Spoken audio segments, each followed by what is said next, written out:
gentlemen, may I have your attention, please? The show starts in 10, 9, 8, 7, 6, 5, 4, 3, 2, 1, go. Good evening and welcome to another episode of Delayed But Not Denied, the podcast, where I am your host, LATONYA LITTLEJOHN. Tonight we will be discussing caring for an aging parent. Um, but before I start, I would like to read a Bible verse that I found concerning your parents. And it's Proverbs 23 and 22. Listen to your father who gave you life, and do not despise your mother when she is old. So, those close to me know that my mom right now is in the hospital. She is on her third trip to at a hospital stay this year. She's dealing with Lewy body dementia, Parkinson's disease, and neuropathy. Right now, we are in the middle of dealing with nursing home neglect. So I'm trying to do my due diligence as her daughter to get all of this done. The reason for my topic tonight, I'm adopted, and a lot of people that are adopted and know that they're adopted feel a disconnect with their adoptive parents, where I often have felt very disconnected from my family as a whole being adopted. Um, as I was saying, my mom is going through what she's going through. She's had a couple of strokes, a couple of heart attacks. She hasn't always been the nicest person, but lately, um, I've been getting a side of her that I've been longing for majority of my life, and it's been it's been different but accepted to receive the love that she's given so freely now that I've longed for my entire life. She adopted me at 18 months old, and so I've been trying to win her over, I would say, um, majority of my life. So to be her caregiver now that she's older, my mom is 84. Yes, 84 years old. Um, God willing, she'll be 85 in December. Um, Life has not always been easy or fair for her or myself, for that matter. But we do what we can, and we try to put one foot in front of the other and just keep moving. Um, I also wanted to read some things I found about caring for your elderly parent. And it says caring for aging parents can involve managing their health, finances, and emotional well being. It's important to involve your parents in the planning process and prioritize communication to understand their needs and wishes. Here are some tips for caring for aging parents. Get help. Trying to care for parents alone can lead to stress and burnout. Consider asking family and friends to check in, investing in monitoring technology like alarms or GPS tracker. So for me, she has a constant circle of myself, my son, my aunt, and a cousin. And we all try to jump in where we can. She also has people from her outside world from when she used to be a caregiver. They check in on her, and I'm forever grateful for them that the fact that they're still keeping in touch with her long after their parents have passed away. Um,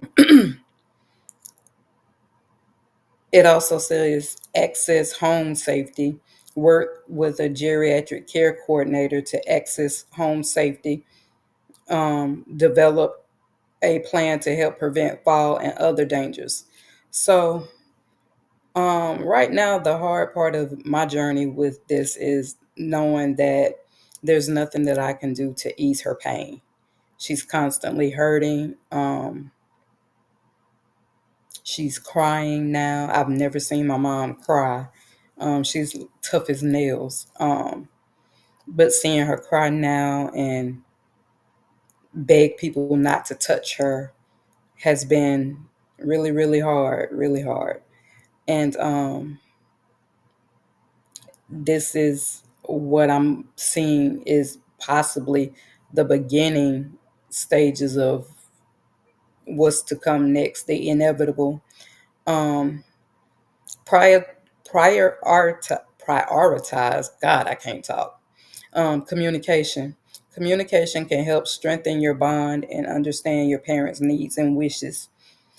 Take care of yourself. Caring for someone can be emotionally and physically draining, so it's important to take care of your own health. Include your parent. Involving your parent in the planning process can help them feel less like they're losing control. My mom has always been one that likes to be in control of everything, her finances, her health, just her everyday life, and being in a situation where she's having to depend on people to help her out has been like the greatest struggle for her. Right now, she's not able to walk, and she's in physical therapy, but walking is not, I guess, something that she's going to be able to get back to. Dealing with everything that she's dealing with, the effect that it's had on me emotionally has been hard, just watching her go through all of that. And as I said before, not being able to fix any of it for her. It's definitely not easy watching her in pain. And then with her having Lewy body dementia, she goes in and out with different things in her head. She doesn't know where she is sometimes, and oftentimes she just she'll repeat herself a lot. And I wanted to explain what Lewy body dementia was. Lewy body dementia is an umbrella term for two similar and common subtypes of dementia: dementia with Lewy bodies and Parkinson's dementia. Both are characterized by changes in thinking, movement, behavior, and mood. Um, Behaviors associated with Lewy body dementia include sleep disturbances like acting out dreams, mood, psychiatric changes such as depression or apathy, cognitive fluctuations with periods of confusion and alertness. People with LBD may also exhibit hallucinations and delusions, leading to behaviors like believing a loved one is an imposter or food is poisoned.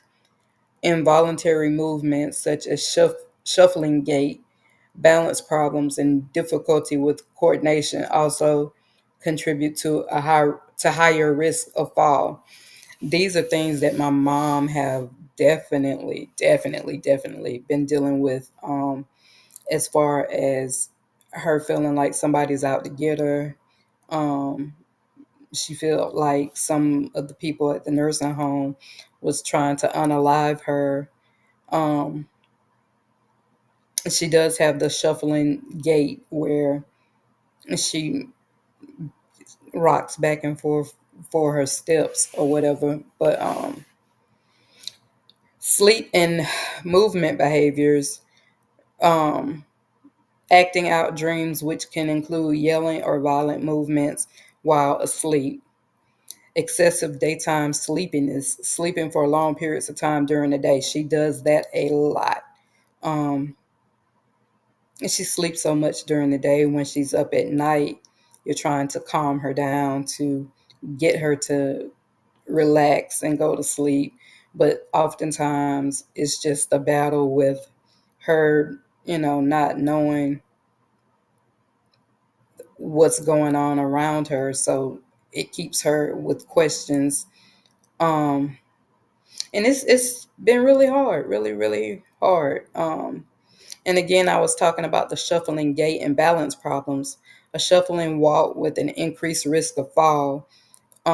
She does walk with assistance as far as like a cane or a walker. She has tremors, and that's shaking or, sometimes muscle stiffness. Difficulty swallowing. Right now, she doesn't have that problem. They do have her on a soft diet where she's just eating um, very, very soft and fine food. She doesn't like it. She wants to eat pig feet and chitlins, is what she told me yesterday. But prayerfully, we'll get back to that. Hopefully, she'll be able to enjoy the things that she once enjoyed before again the inevitable. Um, Her cognitive and perceptual behaviors, mental function fluctuations, periods of alertness and attention that vary throughout the day, visual hallucinations, seeing things that are not there, which can be detailed and sometimes interactive. That's the hard part for me because she's constantly telling me that she sees these children around her and they're playing and she's laughing at them and she's pointing at them like she can literally see these kids, and she doesn't know who they are. Because I've asked, who are they? Whose children are they? She don't know who they belong to, but they keep her quite entertained.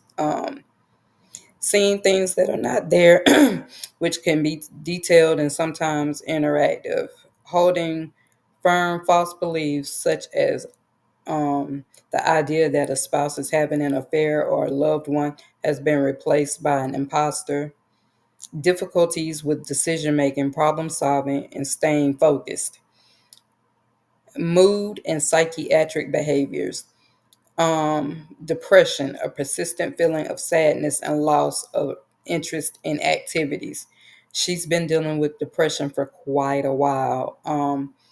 She has no desire to participate in a lot of everyday things and just being there for her and trying to include her into things. And she enjoys playing bingo, but lately she hasn't been in a mood for playing bingo. She really has a desire to get back to going to church, which I am also hopeful that she'll be able to get to where she wants to go. Um,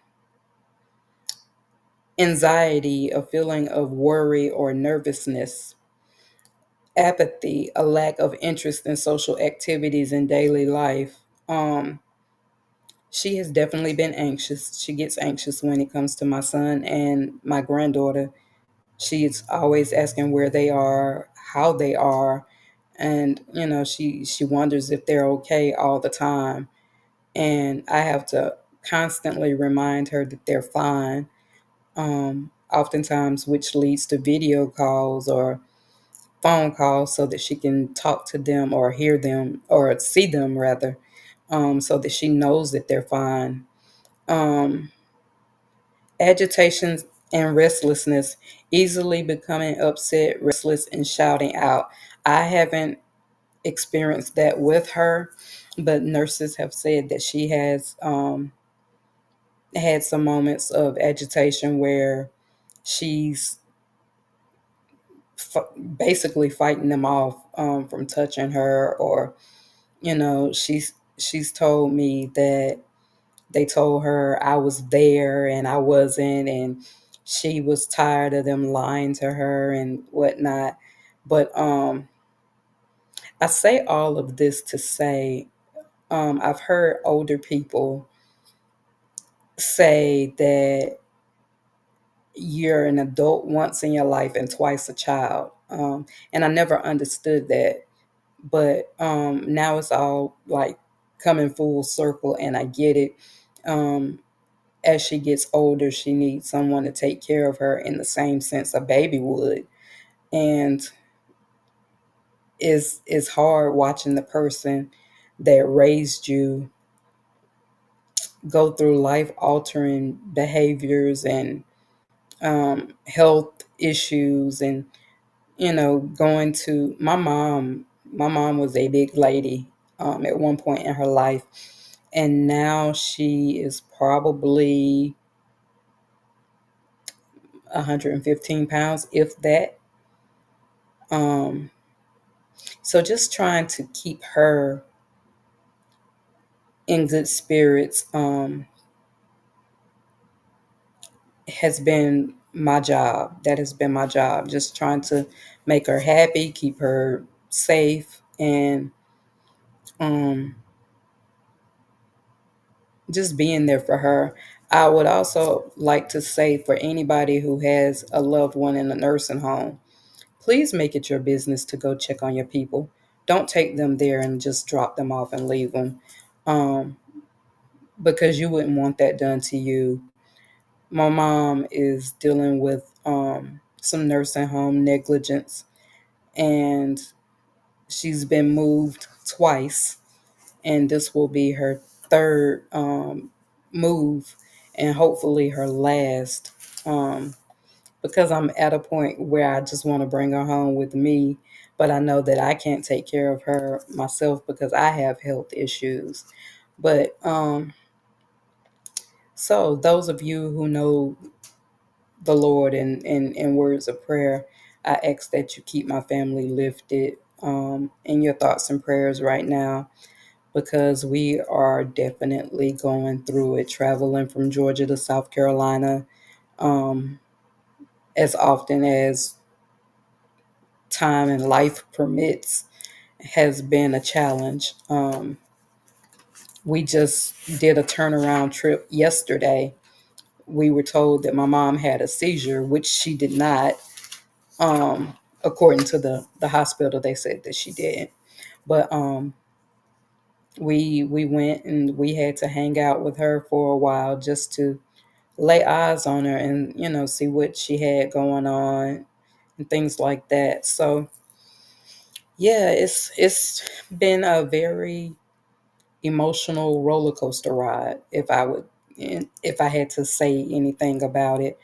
um I do treasure the moments of time that I do get with her where we're not in a space of arguing and fighting and just being on opposing teams, I like to say. But right now, she needs me and I need her. And so being able to be that constant for her has been